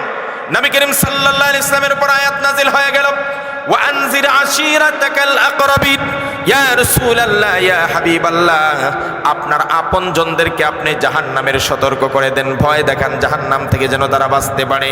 এই আয়াত নাযিল হওয়ার পরে আল্লাহর নবী সাল্লাল্লাহু আলাইহি ওয়াসাল্লাম তার আপন ফুফু সাফিয়াকে ডাক দিয়া বলে, ফুফুকে বলছে, ইয়া সাফিয়া আনকিজি নাফসাকি মিনান নার। ও আমার ফুফু, আমি আপনার ভাইস্তা, আমি কিয়ামতের দিন আপনাকে পার করতে পারবো না, আপনি নিজের আমল দিয়ে জাহান্নাম থেকে আপনি বেঁচে যান। শুধু তাই নয়, হযরতে ফাতেমাকে ডাক দিয়ে গিয়ে বিশ্বনবী সাল্লাল্লাহু আলাইহি ওয়াসাল্লাম ডাক দিয়া বলেন, ফাতেমারি মা তুমি আমার কলিজার টুকরা, ফাতিমা তু বিদাতুম মিন্নি। ফাতেমা বলেন আমি আমার বাবার কলিজার টুকরা ছিলাম, আমি হাসান হুসাইনের আম্মা, আমি আলীর স্ত্রী, আমি বিশ্বনবীর কলিজার টুকরা মেয়ে। আমাকে বিশ্বনবী সাল্লাল্লাহু আলাইহি ওয়াসাল্লাম এসে বলতেছেন, ও ফাতেমা আনকিজি নাফসাকি মিনান নার। ফাতেমা রে, বাবা হিসাবে কিয়ামতের মাঠে আমি মুহাম্মদ তোমার জন্য কিছু করতে পারবো না, তুমি তোমার নিজেকে জাহান্নামের আগুন থেকে তোমার আমল দিয়ে বাঁচাও। বিশ্বনবী সাল্লাল্লাহু আলাইহি সাল্লাম তিনি তার মেয়েকে বলেন যে আমি বাবা হিসাবে কিয়ামতের মাঠে পার করার ক্ষমতা রাখি না, কিচ্ছু করতে পারবো না। রাসূল স্পষ্ট করে হাদিসে বলছেন, লা আনফাউ ওয়ালা আদুররু, আমি তোমার লাম লাকি দাররা ওয়ালা নাফা, তোমার কোনো লাভও করতে পারবো না, ক্ষতিও করতে পারবো না। সুতরাং তোমার আমল দিয়ে তুমি জাহান্নাম থেকে বাঁচাও। আর যদি কোনো ভণ্ড বলে আমি তোমাকে পার করে নিয়ে যাব, এর চেয়ে বড় ভণ্ড আর কেউ হতে পারে না, কথা বলে ঠিক কিনা? তাহলে পীরের ব্যাপারে আমার একটা বক্তব্য যে কেউ কাউকে পার করতে পারে না। তাহলে কি আমরা পীরের হাতে বয়াত হব না? বলে হ্যাঁ হবেন। উদ্দেশ্য কি? উদ্দেশ্য হলো পিসাবরে আমি শিক্ষক বানাবো। কি বানাবো? উস্তাদ, শিক্ষক। উনি আমাকে ভালো মন্দ বলবেন যে বাবা এই পথে চললে জান্নাতে যাওয়া সহজ, এটা জাহান্নামের পথ, এই কাজগুলো করো না, এই কাজগুলো করো। এইটা বাতলিয়ে দেওয়ার জন্য আপনি পীরের হাতে বায়াত হতে পারেন, আপত্তি নাই। কথা ক্লিয়ার? তো আমার প্রসঙ্গটা আসছে, 1 নম্বর, দুনিয়াতে মানুষ বন্ধুর কথায় সব করে না? বন্ধুর কথা মানে, আমার আপত্তি নেই, বন্ধুর কথা মানো, কিন্তু কতটুকু মানবা এটা আমি পরে বলছি। 2 নম্বর, পিশাবের কথায় মানুষ ওঠা বসা করে। আমি বলবো পিশাব যা বলে আপনি তাই শুনেন, কোনো সমস্যা নাই। 3 নম্বর, এই পৃথিবীতে মানুষ হুজুরদের কথা শুনে, আমার মতো হুজুর, ওনার মতো হুজুর, হুজুরদের কথা শুনে না, কথা বলে না, অধিকাংশ মানুষ শুনে তো হুজুরদের কথা শুনি। এরপরে সেলিব্রিটিদেরকে আদর্শ মনে করে, নায়ক নায়িকার কথা গনে, গায়ক গায়িকাকে আদর্শ মনে করে, খেলোয়াড়দেরকে আদর্শ মনে করে। এই গেল আরেক শ্রেণী, 3 শ্রেণী গেল। 4 নম্বরে কিছু মানুষ দেখবেন যারা রাজনীতি করে, এরা নেতার কথা খুব ভালো করে শুনি, কথা কোন ঠিক কিনা? দুনিয়ার মানুষ একদিকে বললে, নেতা যদি বলে বামকে ডান, সে বলবে এটাই ডান, আছে না নাই? কথা কয় না কা? এই নেতা যদি বলে পূর্ব দিকে সূর্য ওঠে না, পশ্চিম দিকে ওঠে, হে তিন কোনো চিন্তা না করে হয় পশ্চিম দিকে ওঠে, আছে না? নেতা যা বলে তাই সয়, নেতার কথা শুনে। আমি বলবো ঠিক আছে, নেতার কথা শুনে আমার আপত্তি নাই, তবে কতটুকু শুনবেন? 4টা শ্রেণী কইছি। বন্ধুর কথা শুনেন, আমার আপত্তি নাই। পিশাবের কথা শুনেন, আমার আপত্তি নাই। হুজুর বা শিক্ষকদের কথা শুনেন, আপত্তি নাই। নেতা নেত্রীর কথা শুনেন, আপত্তি নাই। 5 নম্বর, কেউ যদি বলে হুজুর আমার কোনো বন্ধুও নাই, আমার কোনো পিশাবও নাই, আমি কোনো হুজুরের কথাও শুনি না, আমি কোনো নেতারও মানি, রাজনীতি করি না, তাইলে বুঝবো আপনি অন্তত পক্ষে কারো কথা না শুনলেন, আপনি মা বাবার কথা, কথা কয় না, মা বাবার কথা শুনে না, তাহলে সে মা বাবার কথা শুনে। আমি বলবো মা বাবার কথা শুনেন, তবে কতটুকু শুনবেন? এই আলোচনাটা করেই আমি শেষ করব। সর্বশেষ পয়েন্টার কথা শুনেন। এক সাহাবী বিশ্বনবী সাল্লাল্লাহু আলাইহি ওয়াসাল্লামের কাছে এসে জানতে চাইলেন, ইয়া রাসূলুল্লাহ মান আহাক্কু বিহুসনি সাহাবাতি, ইয়া রাসূলুল্লাহ এই পৃথিবীতে সবচাইতে আমার কাছে ভালো ভালো আচরণের হকদার কে? কে আমার কাছে ভালো আচরণের হক রাখে? নবীজি বলেন উম্মুকা, তোমার মা। সুম্মা মান, এরপরে কে? নবীজি বলেন উম্মুকা, তোমার মা। আল্লাহর নবী সাহাবী বলেন সুম্মা মান, এরপরে কে? নবীজি বলেন উম্মুকা, তোমার মা। 4 নম্বর বার নবীজিকে সাহাবী বললেন সুম্মা মান, এরপরে কে? নবীজি বলেন আবুকা। 3বার মায়ের কথা বলেছেন। এই জন্য রাসূলুল্লাহ বলছেন আল জান্নাতু তাহতা আকদামিল উম্মাহাত, এই পৃথিবীতে সকল সন্তানের জান্নাত হলো মায়ের পায়ের নিচে। তাহলে বোঝা গেল সবার কথা বাদ দিলেও মায়ের কথা কিন্তু শুনতে হবে। আল্লাহ এবং তার রাসূলের পরে যদি পৃথিবীতে কারো কথা সবার আগে শুনতে হয়, সে কার? আরো জোরে, আরো জোরে। এই দুনিয়ার সন্তানেরা শুধু মার ব্যাপারে 1 মিনিট কথা বলবো। আমি যদি আজকে মা বাবার ওয়াজ করতাম তাহলে বুঝাই দিতাম মা বাবা কোন জিনিস। শুধু আমি বুঝানোর জন্য 1 মিনিট কথা বলবো। আল্লাহর নবী সাহাবী এইখানে বসে আছেন, নবীজির সামনে বসে ওয়াজ করতেছেন।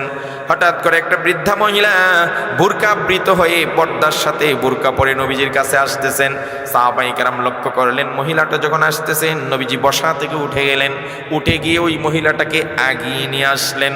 সাহাবীর আশ্চর্য হয়ে গেল, এই মহিলাকে মুখ তো ঢাকা চিনেন না।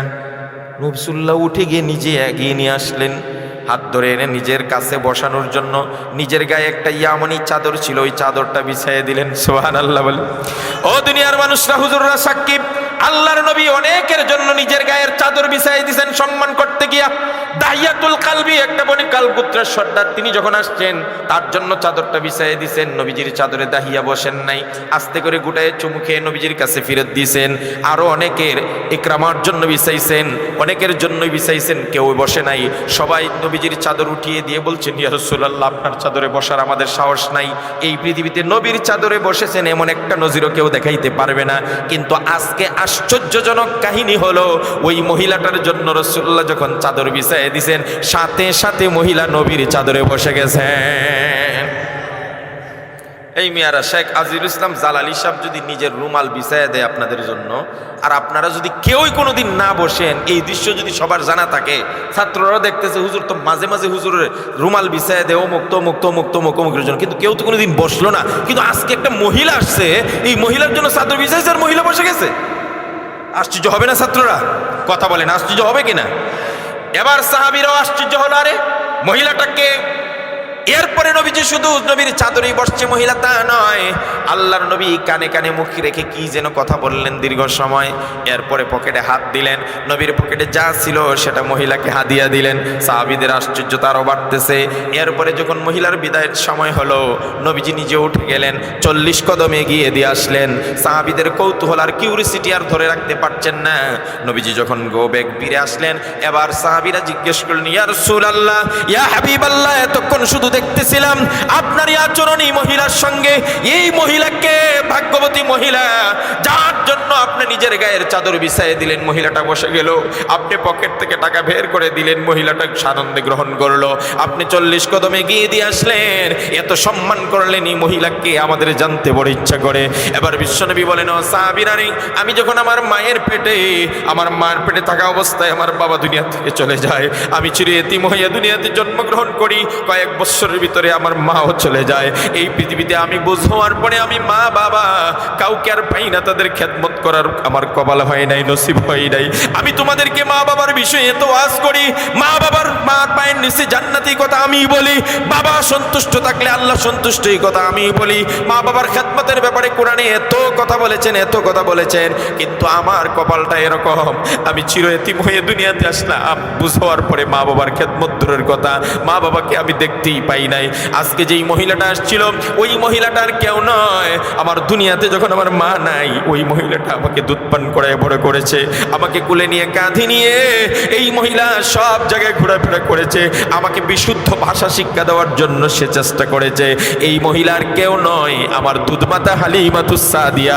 আজকে আমার মা আসছিল, আমি আমার বিশ্বনবীর সামর্থ্যের সর্বোচ্চটুকু দিয়ে আমি আমার মাকে খেদমত করার চেষ্টা করেছি। এই ছোট্ট একটা কথা দিয়ে আমি এইটুকু মেসেজ দিতে চাই, এই পৃথিবীতে আল্লাহ এবং তার রাসূলের পরে যদি কাউকে মানেন, কারো কথা শুনেন, কাউকে অনুসরণ করেন, বিনা বাক্যে কার? সবার আগে কার? সবাই বলো না যুবকরা, কার? আরো জোরে। আল্লাহ এবং তার রাসূলের পরে কথা শুনলে, আল্লাহ রাসূলের কথা শুনতে কোনো শর্ত নাই। কোনো শর্ত আছে নাকি? আতিউল্লাহ ওয়া আতিউর, কোনো শর্ত নাই, কিন্তু এরপরে যাদেরকে মানতে হবে সবার বেলা শর্ত আছে। ওয়া আতিউ উলিল আমরে বলেন নাই, ওইটার উপর আত্ম করে বলছেন ওয়া উলিল আমরে, মানে এরপরে যাদেরকে মানবেন এদের বেলায় শর্ত আছে। তো আমার প্রশ্ন হলো, আল্লাহ এবং তার রাসূলের পরে যদি কাউকে মানতে হয়, সবার আগে কাকে মানবেন? সবাই বলেন মা। এই কথার মনে থাকবে। এমনই একজন মা ভক্ত সাহাবীর নাম বলছি, সাদ ইবনে মালিক। কথা শেষ দিকে, মূল টার্নিং পয়েন্টে চলে আসছে। সাদ ইবনে মালিক এতটাই মা ভক্ত, মা যদি বলতো উঠ, সাদ উঠতো, মা যদি বলতো বস, সাদ বসতো, মা যদি বলতো সাদ বাজারে যা, বাজারে যেত, মা যদি বলতো সাদ আজকে ঘর থেকে বের হবে না, সাদ ঘর থেকে বের হবে না। আশেপাশের সবার কাছে সাদ যে মা ভক্ত এই কথা সুনামের সাথে প্রচার হয়ে গেছে। সেই সাদ, সংক্ষেপ করছি, একদিন বিশ্বনবী সাল্লাল্লাহু আলাইহি সাল্লাম যখন হকের দাওয়াত দিলেন, কালিমার দাওয়াত দিলেন, তোমরা ইসলামের পথে আসো, এক আল্লাহ মানো, এই কথা শোনার পরে নবীর দরবারে গেছে। যাওয়ার পরে নবীজির কথা শুনে আস্তে আস্তে নবীজির উপর ভক্ত হওয়া শুরু হয়ে গেছে। আস্তে আস্তে আসা যাওয়া করে, মা জানে না, মা মুশরিকা, সাদের মা কাফের বেঈমান, কিন্তু সাদ মুহাম্মদের দরবারে আসা যাওয়া করে লুকিয়ে লুকিয়ে। হঠাৎ একদিন সাদ মুহাম্মদ সাল্লাল্লাহু আলাইহি সাল্লামের দরবার থেকে রাত করে যখন বাড়িতে ফিরে, মা অপেক্ষা করছেন সাদের জন্য। যেই মাত্র সাদ এসে দরজায় টোকা দিল, ভিতর থেকে মা বলল, কে? ভালো করে খেয়াল করবেন, এই কথাটা কিন্তু গুরুত্বপূর্ণ। সাদ বললেন, মা আমি তোমার সাদ। আগেই বলছি, সাদ হলো মা ভক্ত সবচাইতে বেশি। মা রাগিয়ে দরজা খুলে বলে, সাদ কোথায় ছিলে এত রাত, এত দেরি হলো কেন? সাদ বলল, মা আমি এমন একটা দরবারে ছিলাম, যেই দরবারের কদম চুমতে পাইলে মানুষের কপাল ধন্য হয়ে যায়। চিৎকার দিয়ে সুবহানাল্লাহ বলেন না। সাদের মা বলল, এটা কোন দরবার? হযরতে সাদ বললেন, বিশ্বনবী মুহাম্মদুর রাসূলুল্লাহ সাল্লাল্লাহু আলাইহি সাল্লামের কাছে ছিলাম। সাদের মা মুশরিকা, বেঈমান, কাফের, যেই মাত্র মুহাম্মাদের নাম শুনছে সাথে সাথে গায়ে আগুন ধরে গেছে। আছে না নাই? এই কথা বলেন, আছে না নাই? আমাদের সমাজের কিছু মানুষ আছে, আলেমদের নাম শুনলে গায়ে আগুন ধরে যায়। আছে না নাই? কথা বলেন, আছে না নাই? আমরা বলবো, তোমরা যুগে যুগে জ্বলতে থাকবে, পুড়তে থাকবে। এই পৃথিবীতে আলেমরা মাথা উঁচু করেছিল, আছে, ভবিষ্যতেও থাকবে। এই পৃথিবীর জনপদ আর ইয়াং সোসাইটিকে আলেমদের থেকে কেউ বিচ্ছিন্ন করতে পারবে না। কথা বলে ঠিক কিনা? জ্বলো তোমরা। সাদের মা রেগে অগ্নিশর্মা হয়ে বলল, সাদ তোমার এত বড় সাহস, মুহাম্মাদের দরবারে তুমি কার অনুমতি নিয়ে গেছো? কেন গেছো? হযরতে সাদ আর কোনো রাগ ডাক করলেন না, সুজা সাপটা সাদ জানিয়ে দিলেন, মা আমি মুহাম্মদের ধর্ম ইসলাম গ্রহণ করে ফেলেছি। সুবহানাল্লাহ। বুঝে থাকলে বলুন তো, যেই সাদের মা মুহাম্মদের নাম শুনলে গায়ে আগুন জ্বলে যায়, এবার ছেলে বলতেছে মা আমি ইসলাম গ্রহণ করে ফেলেছি, তখন কি সাদের মার রাগ কমছে না আরো বাড়ছে? জুড়ে বলেন।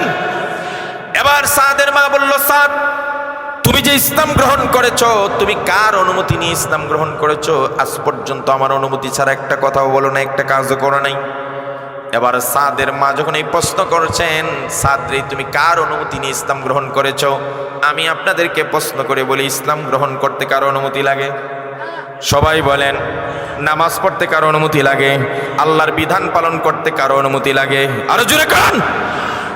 মুসলমান যেখানেই যাবে, ইয়াং সোসাইটি, যুবক সমাজ, তোমার ইসলামের পরিচয় মাথার থেকে পায়ের নখ পর্যন্ত, যাদের দেশে গেলেও সেই পরিচয় তোমার সঙ্গে থাকবে।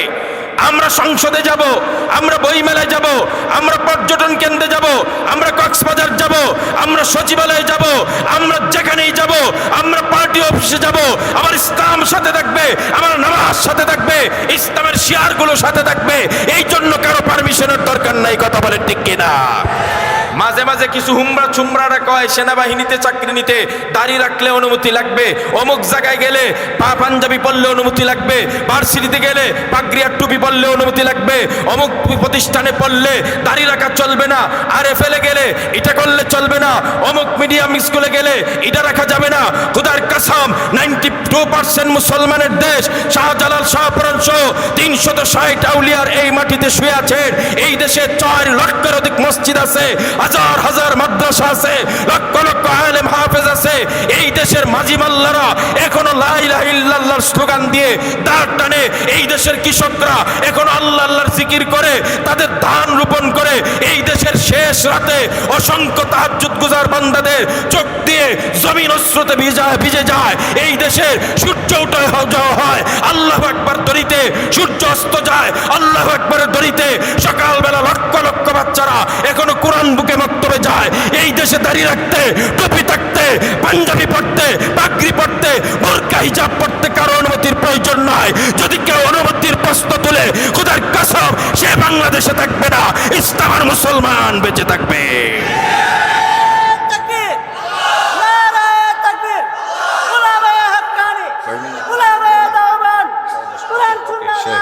ঠিক আছে,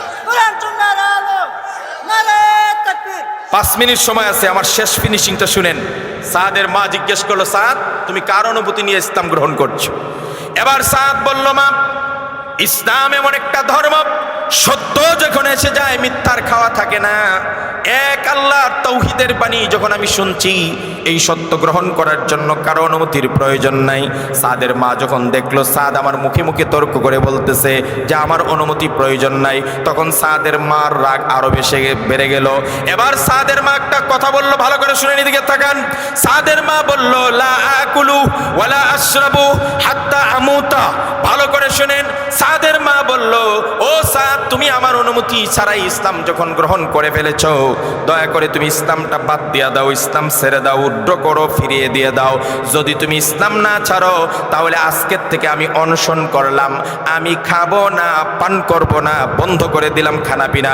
যতদিন ইসলাম না ছাড়বে এইভাবেই থাকবো। এমনকি এই অবস্থায় যদি আমার মৃত্যু হয়ে যায়, জান চলে যায়, তারপর আমি খানা পিনা করব না।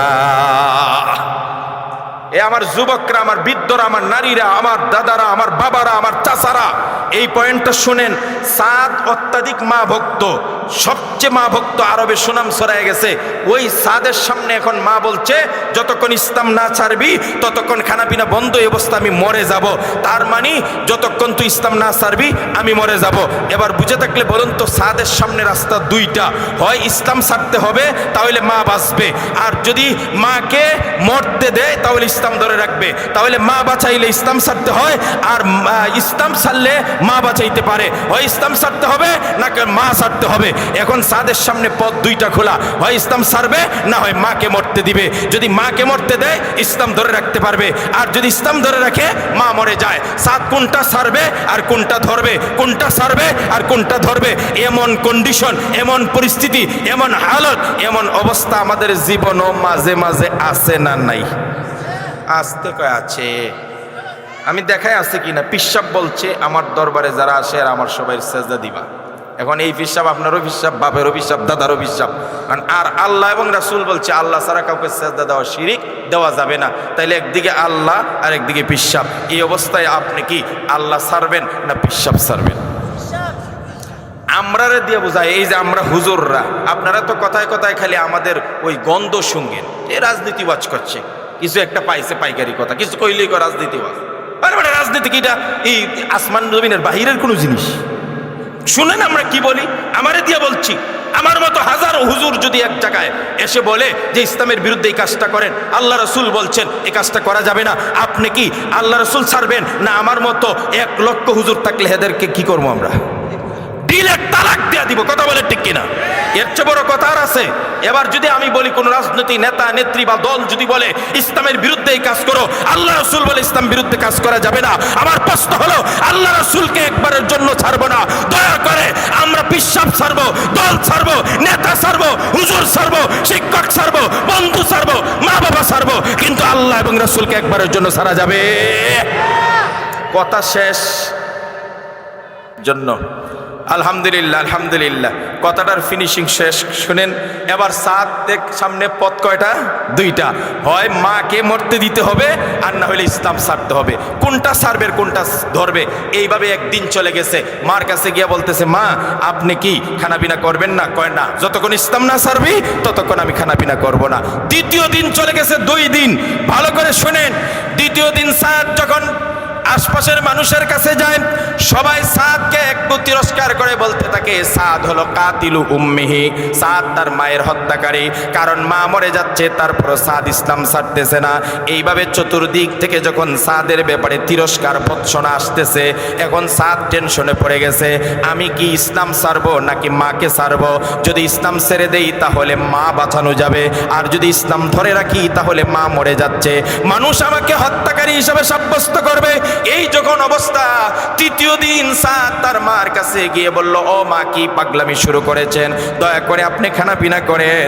মা গো, আপনি যদি খানা পিনা না করেন তাহলে মানুষ আমাকে হত্যাকারী সাব্যস্ত করবে। 3 দিন হয়ে গেছে, এখন আপনি খানা পিনা করছেন না। এবার সাদের মা বলল, সাদ শুন, আমার একটা ফাইনাল উত্তর শুনে যা, ফাইনাল ডিসিশন শুনে যা, আমি চূড়ান্ত একটা উত্তর দিয়া দেই। সাদ রে, আজকে 3 দিন হয়েছে আমি খানা পিনা করি না। ও সাদ, আমি বারবার একটা কথাই বলি, তুই আমার কাছে আর কোনোদিন আসবি না। যতক্ষণ ইসলাম না ছাড়বি ততক্ষণ আমি এইভাবেই থাকবো, দরকার হয় আমার জীবন দিয়া দিব, তারপর আমি খানা পিনা করবো না। সাদ জিজ্ঞেস করলো, ও মা, এটা কি আপনার চূড়ান্ত সিদ্ধান্ত, চূড়ান্ত জবাব? সাদের মা বলল, হয় এটাই আমার ফাইনাল জবাব, এরপরে তোর সঙ্গে আমার কোনো কথা হবে না। এবার সাদ চিন্তা করলো, তাহলে আমারও তো একটা ফাইনাল জবাব দিতে হবে, আমি কোনটা করব কোনটা না, আমি কি ইসলাম ছাড়বো নাকি মা মরতে দেব? যদি ইসলাম ধরি তাহলে মা বাঁচে, মা মরে যায়, আর ইসলাম ছাড়লে মা বাঁচানো যায়, আমি কোনটা করব? এই চিন্তা করতে করতে করতে করতে একটা সময় সাদ বলল, মা আমারও একটা ফাইনাল জবাব শুনে নেন। বলে, বল তোর কি ফাইনাল জবাব? এবার সাদ বলল, মা আল্লাহ আপনাকে কয়টা জীবন দান করেছে? সাদের মা বলল, সাদ আমাকে একটা জীবন আল্লাহ দান করেছে, তার মানে আপনি একবার মরার সুযোগ পাইবেন, এরপরে আর আসতেও পারবেন না, মরতেও পারবেন না। বলে, হ আমাকে একটা জীবন দিয়েছে। সাদ ডাক দেয়া বলে, মা আপনাকে যদি আল্লাহ একটা জীবন নয়, 10টা জীবন নয়, 20টা জীবন নয়, 50টা নয়, 100টা জীবন যদি আল্লাহ আপনাকে দান করে, আর প্রত্যেকবার মরার আগে যদি আমাকে বলেন, এই সাদ আমি কিন্তু মরে গেলাম, ইসলাম সার, আবার আপনি জীবিত হতেন, আবার মরার আগে বলতেন সাদ ইসলাম সার, না হলে মরে গেলাম, 1 বার নয়, 2 বার নয়, 5 বার, 10 বার, 20 বার, 30 বার, 40 বার, 50 বার মরতেন, আর বলতেন ইসলাম ছেড়ে দে, না হলে আমি আবার মরলাম। এইভাবে মরতে মরতে মরতে মরতে 80, 70, 90, 99 নয়, 100 বার মরতেন। মানে 100টা জীবনও যদি আপনি দিতেন, আমি সাদ একবারের জন্য ইসলাম ছাড়তাম না। লিল্লাহে তাকবীর। কি বলছেন সাদ? যদি আপনি একবার নয় 100 বারও মরে যান আমার আপত্তি নাই, একবারের জন্য আমি ইসলাম ছাড়তে পারবো না। এটা হলো আমার টার্নিং পয়েন্ট। এই কথা বলে সাদ একটু হিমশিম খেয়ে গেছে। কথাটা অনেক কড়া বলছি, কনফিউশনে পড়ে গেছে, সঠিক বললাম না বেঠিক বললাম। এই যখন চিন্তা করতেছেন তখন সূরা লোকমানের একটা আয়াত নাজিল করে সাদকে সাপোর্ট দিয়ে আল্লাহ পাক অনাগত সমস্ত যুবক যুবতী ইসলাম মুসলমান উম্মতদেরকে সতর্ক করে দিয়া আল্লাহ বলেন, ওয়া ইন জাহাদাকা আলা আন তুশরিকা বি মা লাইসা লাকা বিহি ইলম ফালা তুতি'হুমা। ও দুনিয়ার উম্মতেরা, তুমি তোমার মার কথা শোনো আপত্তি নাই, তুমি তোমার বাবার কথা শোনো আমার আপত্তি নাই, নেতা নেত্রীর কথা শোনো আপত্তি নাই, বন্ধুকে মানো আমার আপত্তি নাই, যাকে খুশি তাকে মানো আপত্তি নাই। তবে শর্ত একটা, যতক্ষণ ইসলাম এবং মুসলমানের বিরুদ্ধে না যাবে, আল্লাহ এবং তার রাসূলের বিপক্ষে না যাবে, দুনিয়ার সবাইকে মানতে পারো। যেদিন দেখবো আমার পিসাব আল্লাহর বিরুদ্ধে চলে গেছে, ইসলামের বিরুদ্ধে চলে গেছে, খোদার কসম পিসাবকে 100 বার তালাক দিব, ইসলাম একবারও ছাড়বো না। যেদিন দেখবো আমার হুজুর আল্লাহ এবং রাসূলের বিরুদ্ধে চলে গেছে, হুজুরকে তালাক দিব, আল্লাহ রাসূলকে থাকবো না। যেদিন দেখবো মা বাবা আল্লাহর বিপক্ষে চলে গেছে, মা বাবাকে ছাড়তে পারি, আল্লাহ রাসূলকে ছাড়তে পারি না। যেদিন দেখবো নেতা নেত্রী আর দল আল্লাহ ইসলাম আর মুসলমানের বিপক্ষে চলে গেছে, খোদার কসম যদি মুসলমান হয়ে থাকেন এই দল আর নেতাকে 100 বার তালাক দিব, একবারের জন্য ইসলাম ছাড়বো না।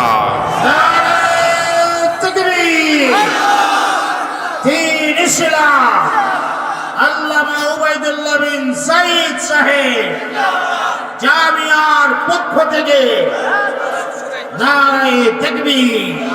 শেষ আমার কথা, বুখারীর হাদিস খুতবায় পড়ছিলাম, আস-সামউ ওয়াত তাআতু হাক্কুন মা লাম ইউমার বিল মাসিয়া। শোনেন মানেন যে কাউকে, এনিওয়ান, আমাদের আপত্তি নাই। কোন দল করবেন, কাকে মানবেন, কার অনুসরণ করবেন, আপত্তি নাই। শর্ত আছে না নাই? শর্ত আছে না নাই? একটা, যতক্ষণ সে আল্লাহ এবং রাসূলের বিরুদ্ধে না যায়। ফাইদা উমিরা বিমাসিয়াতিন, যখনই দেখবেন ক্রস করেছে আল্লাহর সীমানা রাসূলের সীমানা, সাথে সাথে চোখ বুজে ডাইরেক্ট তালাক দিয়ে দিব। বলেন কথা ঠিক কিনা? বলেন ইনশাআল্লাহ। তাইলে আমাদের বন্ধুত্বটা কার সাথে? ওই আগের আলোচনা শেষ। আলমার উ মামান আহাব্বা, যার সাথে যার মহব্বত তার সাথে তার কিয়ামত। রাসূল বলছেন, লা তুসাহিব ইল্লা মুমিনান, মুমিন ছাড়া কাউরে বন্ধু বানায় না। বলেন ইনশাআল্লাহ। আর হুজুরে কোন এক সাহাবী এসে বলছেন, মাতাসা, হুজুর কিয়ামত কখন হবে?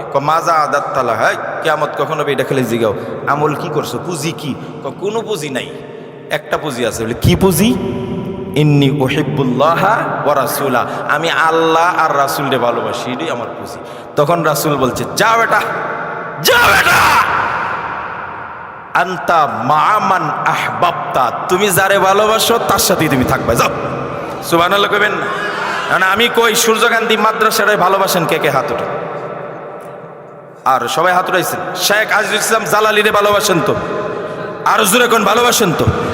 তাহলে আমিও রাসূলের ওই হাদিস, আনাস রাদিয়াল্লাহু তাআলা, এই হাত নামাইন না।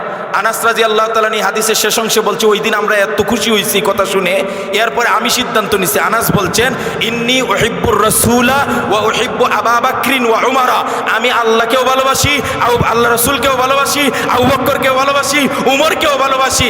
এদের মতো আমল আমার নাই, তবে আমি এইটা আশা করি আবু বকরের মতো আমল না থাকলে কি হইব, উমরের মতো আমল না থাকলে কি হইব।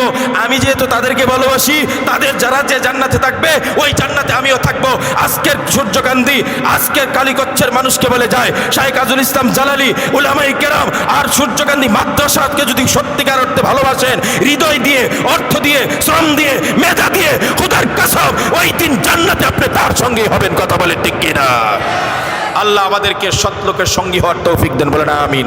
ওয়া আখির দাওয়ানা আনিল হামদুলিল্লাহি রাব্বিল আলামিন। আসসালামু আলাইকুম ওয়া রাহমাতুল্লাহি ওয়া বারাকাতুহু। আলহামদুলিল্লাহ, ধন্যবাদ হযরত মাওলানা মুফতি উবাইদুল্লাহ বিন সাঈদ দামাতকে অত্যন্ত গুরুত্বপূর্ণ পেশ করেছেন। আপনাদের জন্য আরেকটা উপহার আছে। আমাদের এই মুহূর্তে যিনি বয়ানটা দিবেন, আল্লাহ পাকের এক আল্লাহ আছেন, আলহামদুলিল্লাহ, এবং তিনি একজন বড় মাপের মুহাদ্দিস, নরসিংদী ইসলাম মাদ্রাসার মুহাদ্দিস, আল্লাহ মাওলানা মুফতি মোশাররফ হোসেন ইসলাম বলি দামাত বরকাতুহু। এবং বহুত বড় মাপের আলেম এবং চমৎকার বয়ান করে। আপনারা মন ভৈরা বয়ান শুনবেন এবং আল্লামা জুনায়েদ আল হাবিব সাহেব আশা করছি আমরা সময় মতো উনি আমাদের মাঝে আসবেন। আমরা একটা তাকবীরের মাধ্যমে আমরা আমাদের